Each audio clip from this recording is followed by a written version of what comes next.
Béatrice Lamarche, aujourd'hui tu reçois une bourse Alcoa de la Fondation de l'athlète d'excellence du Québec. Comment tu te sens? Mais je suis vraiment contente de recevoir encore cette bourse-là, surtout avec Alcoa. Ça fait déjà, c'est ma troisième avec eux.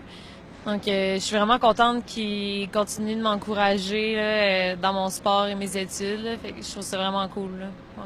Parlant d'études, comment tu fais pour concilier ton sport qui se passe pendant l'hiver avec les études en même temps? Ouais. Ben c'est ça, c'est un petit peu difficile. Là. Faut quand même être discipliné puis motivé. Moi, c'est ça, je suis quand même motivée à l'école et dans le sport, donc c'est pas trop dur. Puis aussi, je fais mon cégep en 3 ans au lieu de 2 ans full temps plein. Là. Fait que c'est sûr que ça l'aide quand même là, beaucoup. Puis est-ce que c'est difficile des fois de gérer ça de l'extérieur, d'un peu partout dans le monde? Ouais, c'est ça, c'est difficile. Quand on part en compétition, on a moins le goût d'étudier, c'est normal. Tu penses à autre chose. Tu es en compétition, tu es un peu stressé et tout. Donc, c'est sûr que tu dis, OK, je vais me concentrer sur la compétition, mais quand tu reviens, il va falloir donner un coup. Là. Fait que c'est des compromis à faire. Soit tu étudies là-bas, puis c'est un peu plus plate, mais en revenant, tu es moins dans le jus. Là. Ouais. Là, t'en es où dans ta carrière? En fait, vous êtes en entraînement intensif pour l'été en ce moment. C'est quoi tes objectifs pour la prochaine saison?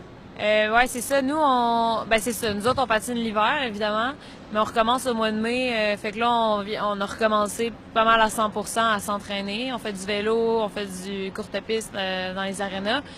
Puis moi, la prochaine saison, c'est ma dernière année junior. Donc, c'est sûr que mon premier objectif, c'est le championnat du monde junior, où est-ce que j'aimerais ça comme vraiment bien performer. Puis après ça, c'est sûr, cette année, c'est les Jeux olympiques. Moi, j'en ai parlé avec mes coachs et puis on se dit que faudrait que j'essaye avec beaucoup de cœur d'essayer de me classer parce que c'est une bonne pratique pour moi. Mais en même temps, moi, si je me classe pas, ça change rien parce que c'est pas ça serait le fun, mais c'est pas si important pour moi à mon âge là. Fait que je vais m'essayer, mais c'est pas là-dessus que mes énergies sont en premier là.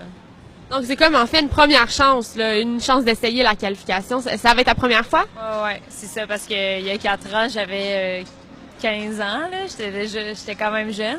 Donc, ça va être ma première fois à faire des essais olympiques. C'est quand même quelque chose que j'ai hâte parce que c'est sûr, moi, je vais pas avoir trop de pression parce que, comme je dis, c'est pas comme une question de vie ou de mort pour moi, là, de me classer, là. Fait que, mais c'est juste de voir tout ce qu'il y a, l'ambiance qu'il y a là, puis les gens, la pression, ça va être une belle expérience pour moi, puis ça va m'aider pour la suite quand je vais avoir des compétitions un peu plus stressantes, je vais avoir vécu un peu ça. Là.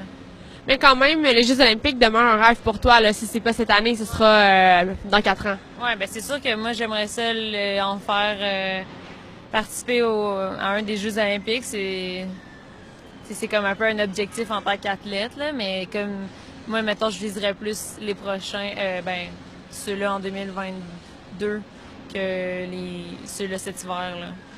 Ben, merci beaucoup, Béatrice. Bonne chance dans ta saison, puis félicitations pour ta bourse. Merci.